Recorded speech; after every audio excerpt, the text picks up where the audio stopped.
President Roosevelt had a real gift for recognizing what would and wouldn't work. He was willing to think practically about solutions to existing problems. For this reason, we say he was a pragmatic thinker. Pragmatic just means practical. Okay, so even as early as 1943, 2 years before the end of the war, Roosevelt began to address potential problems America and the rest of the world would face once the war had ended. One of the realities he and other Americans faced was the reality of America moving up in the world's power rankings. Entrance into the Second World War was the second time in less than 50 years that the U.S. had entered into global conflict. Now, we can debate whether or not the U.S. wanted to be a member on the world stage, because Japan attacked us and Germany and Italy declared war on us. But one thing that isn't really up for debate is the shift in policy from isolationism to internationalism. Leading up to World War II, most of America didn't want anything to do with another huge war, and we tried as best as we could, for as long as we could, to stay out of their mess. But we got involved and the U.S. became a world leader, not just by issuing statements, but also by taking actions. Later in the war, Roosevelt pushed for the creation of new worldwide organizations to help prevent future wars by promoting stronger economic and diplomatic ties between nations. Among these institutions were the World Bank, the International Monetary Fund, and the General Agreement on Tariffs and Trade. Following the war, the League of Nations got replaced with the United Nations. This time around, the United States joined the UN. Remember, after World War I, Congress voted not to join the League of Nations. The vote to join the United Nations was 89-2, so our leaders realized the need to be a member of international organizations.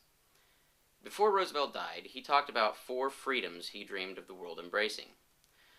Those 4 freedoms were freedom of speech and expression, freedom of worship, freedom from want, and freedom from fear. Part of the UN Charter is what is called the Universal Declaration of Human Rights. This declaration calls for life, liberty, and equality before the law, as well as the freedom of religion, expression, and assembly. So hopefully you can see that Roosevelt's 4 freedoms heavily influenced the UN Charter, a document that could be compared to the Bill of Rights. Don't worry about the structure of the United Nations. We'll get to that in the next unit. Okay, so the war ends and you have the winners. America, France, Great Britain, and the Soviet Union. But you also have the losers, Germany, Italy, and Japan. Most people recognize that the penalties given to Germany after World War I were so steep and harsh that the people of Germany suffered unnecessarily by crippling the economy and the pride of that nation.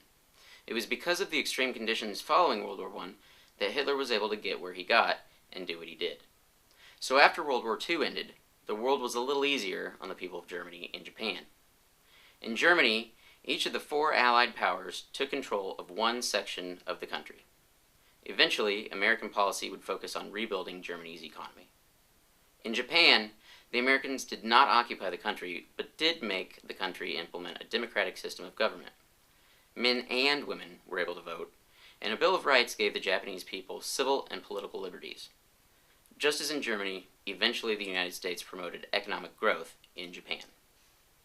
Instead of the harsh penalties that were implemented in the Treaty of Versailles following the First World War, reparations took the form of industrial equipment, goods, and services. In this way, the Allies tried to protect the people living in Germany and Japan, the more innocent population of those countries, and instead only punish the leaders that brought about the war. And that brings us to the idea of justice.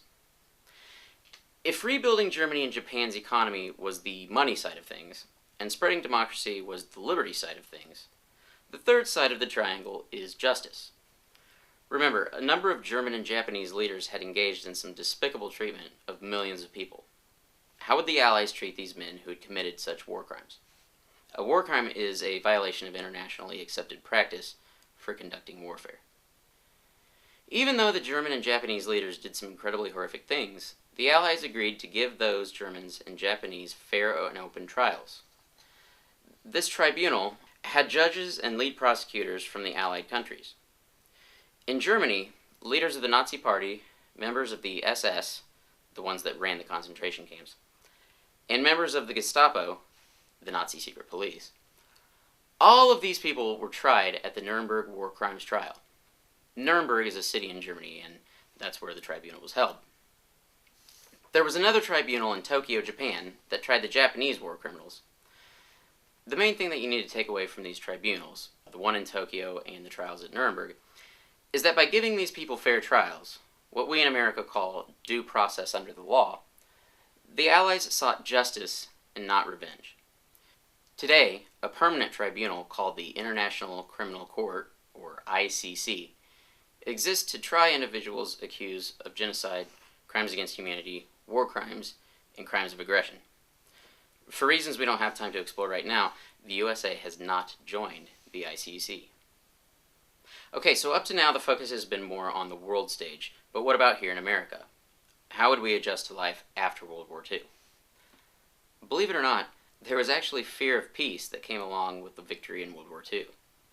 The fear came from the memory of what happened following the First World War. America and the rest of the world plunged into a deep depression, and many were worried that the same thing would happen in the years following World War II.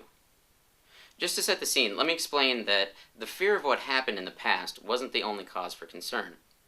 During the war, production rose, which is good. That meant Americans were working, something they weren't able to do in great abundance during the Depression. But here's the problem. Even though the Americans were producing a lot, the government was still borrowing millions to cover war expenses.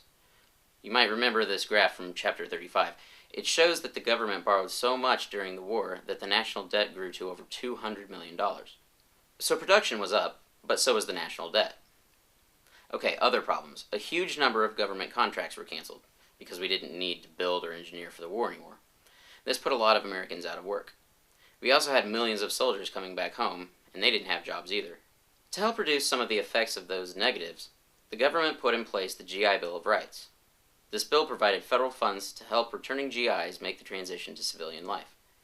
GIs didn't get cash from the government, but they did get loans to go to college, buy a home or farm, or start a business. The GI Bill was a very real success in helping the transition from war to peacetime. Income levels for the middle class rose, but one harsh reality continued. That was the discrimination and racism that still existed in America.